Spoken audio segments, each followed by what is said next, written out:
Ermənistan 8 avqust anlaşmasını pozaraq Avropalı kəşfiyyatçıları bölgədən çıxarmır. Laçın və Zəngilan istiqamətlərində isə sərhəd qoşunlarını yerləşdirir. Bakının tələbi. Rusiya Xarici İşlər Nazirliyinin sözçüsü Mariya Zakharova bəyan edib ki, Avropa İttifaqı Ermənistanda qrant və vədlərlə rusofobiyanı təbliğ eləyir. Onlar indi Ermənistanda müşahidə və faktiki kəşfiyyat missiyasını yerləşdirərək Respublikanı öz hərbi siyasi orbitinə çəkiblər.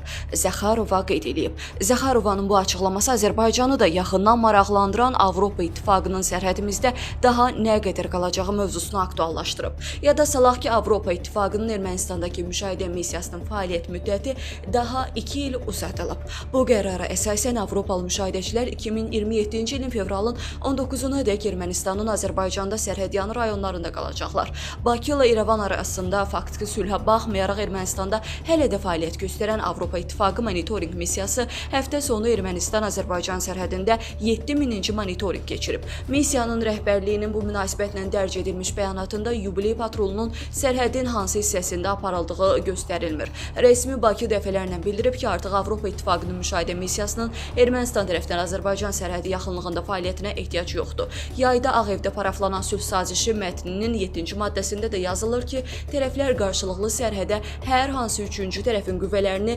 yerləşdirməyəcək. Tərəflər qarşılıqlı sərhədin delimitasiyası və sonrakı demarkasiyasının başa çatmasına qədər sərhəd bölgələrində təhlükəsizlik və sabitliyin təmin olunması məqsədi ilə hərbi sahə də daxil olmaqla qarşılıqlı razılaşdırılmış təhlükəsizlik və etimad quruculuğu tədbirləri həyata keçirəcəklər.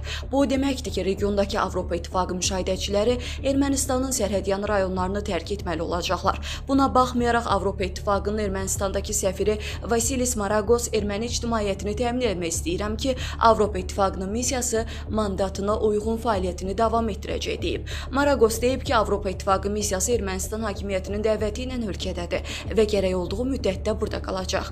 O da faktdır ki, müşahidə missiyası adı altında sərhədimizdə faktiki hərbi infrastruktur yaradılıb. Avropa İttifaqının bu missiyasını sərhədimizdə saxlamaqda əsl məqsədi nədir? Maraqlıdır ki, Ermənistan sərhəddə sərhəd qoşunlarını yerləşdirməyə başlayıb. Belə ki, Laçın və Zəngilan istiqamətlərində Kanidzor, Xındzorzerks və Hartaşen sərhəd zastavaları yaradılıb. Qeyd eləyək ki, indiyə qədər Ermənistan-Azərbaycan sərhədində yalnız Müdafiə Nazirliyinin qüvvələrini yerləşdirmişdi. Hazırda da Kəlbəcər və Laçın rayonları istiqamətlərində Ermənistan Müdafiə Nazirliyinin hərbi hissələri fəaliyyət göstərir.